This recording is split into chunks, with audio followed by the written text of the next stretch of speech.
Tell us about Univision today. What are you guys really focusing on? What are the big priorities as the 2020s approach? Well, I think that for us, we're entirely committed to growing our core business and serving the U.S. Hispanic consumer. I think like so many businesses that have been successful for decades, we got a little distracted on what we wanted to be and who we are. I think we're very centered at this point.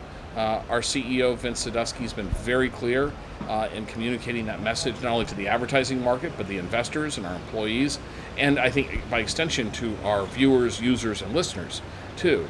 So oftentimes when we talk about the core business, it feels like we're trying to turn the clock back.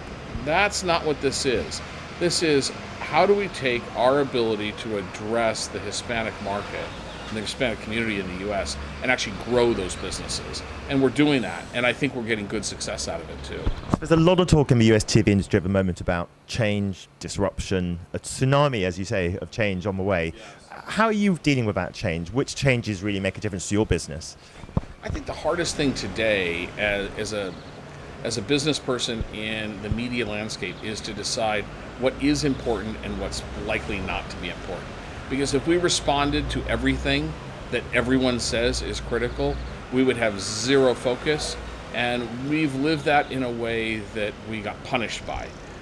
So I think that for us, it's about a number of very clear messages. It's about taking care of all things that relate to our viewers, users, and listeners, making sure they have good information and are properly entertained at the same time too. For our advertisers, it's making sure that they understand what their economic opportunity is, and for us to understand how we can meet their needs, both in technology and in targeting.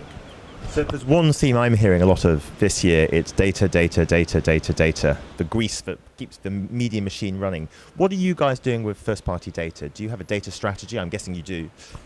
Yeah, first of all, I would say that the notion of data, I don't believe, for us at least, is something that's new this year. And what I would sum up is that people are still looking for the solution. I don't think anyone's found a solution that anybody finds satisfactory yet in terms of data.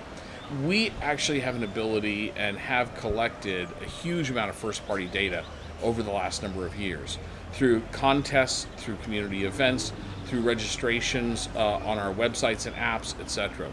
We've now enriched all of those records and are trying to find ways to apply those enriched consumer records for the benefit of advertisers.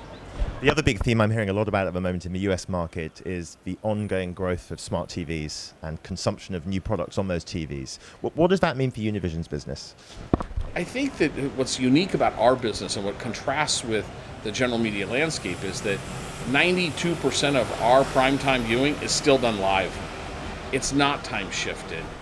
Our viewers and users online and listeners on radio are quite satisfied with what they're getting now. Part of it is the nature of our primetime programming, which tends to be highly serialized, but so far we've not seen the same kind of fragmentation for time-shifted viewing, where the importance of smart TVs comes into play as much. Ultimately, what viewers want is the best content they can find that is smartly written, that is got great talent in it that's recognizable, interesting contemporary storylines. I don't think that's ever going to change.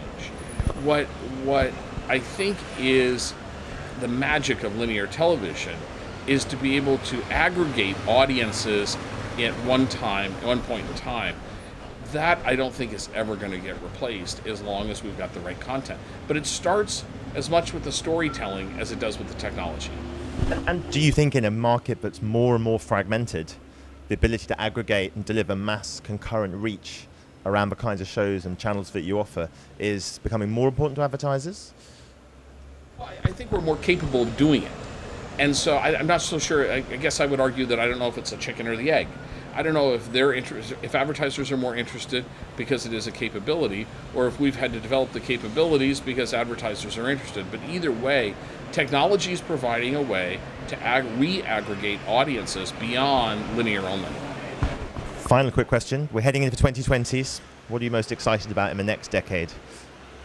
The next decade, I would say I'm very anxious to see how big live event content continues to develop and attract big audiences, whether it's music shows, some reality competition shows, sports, and news.